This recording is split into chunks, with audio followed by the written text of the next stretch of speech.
George St. Pierre's trainer, Greg Jackson. Greg, how many guys did you bring in for this camp?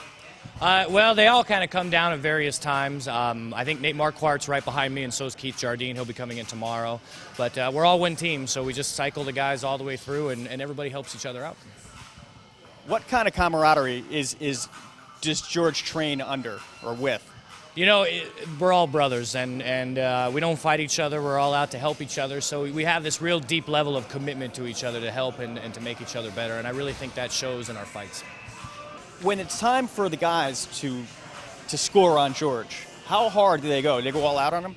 Oh yeah, everybody tries to get each other. We have a dynamic in all of our gyms where it's cooperative and competitive. So you have this balance where you're cooperating, but you're also competitive. And if one is too far out of line, you won't improve. So you have to constantly ride this line of making sure that everybody's trying to get each other, but afterwards you're helping each other out. So it's a very thin line. How nervous is George for this fight? George is always nervous, but that's good. You know, if he was uber confident and supremely, calm and serene, you wouldn't have that fire. That nerve gives you fire, and that's very important to have that. Now, obviously, MMA fighters are some of the most well-trained, well-disciplined in the world, but have you come across a guy like George St. Pierre? You don't come across him often, do you?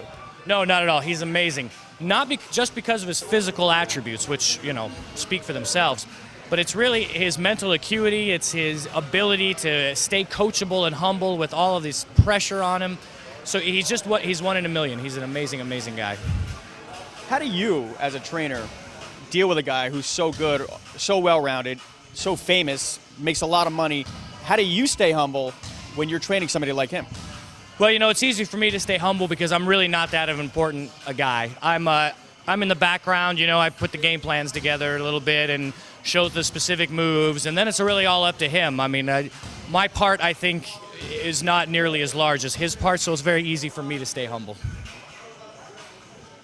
What's George's greatest strength besides that mental acuity, besides the physical aspects? I mean, is it his motivation? Is it his drive to win?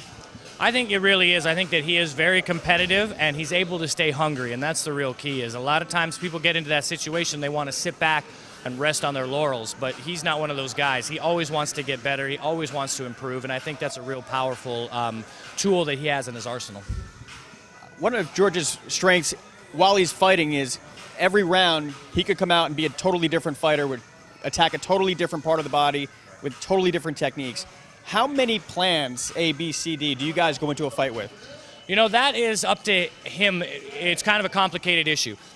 We have a structure that we give him. These are the things that you want to do. These are the things that you don't want to do. Here's what you do when he does this. Here's what you do when he does that. Within that structure, the artist has to be able to work.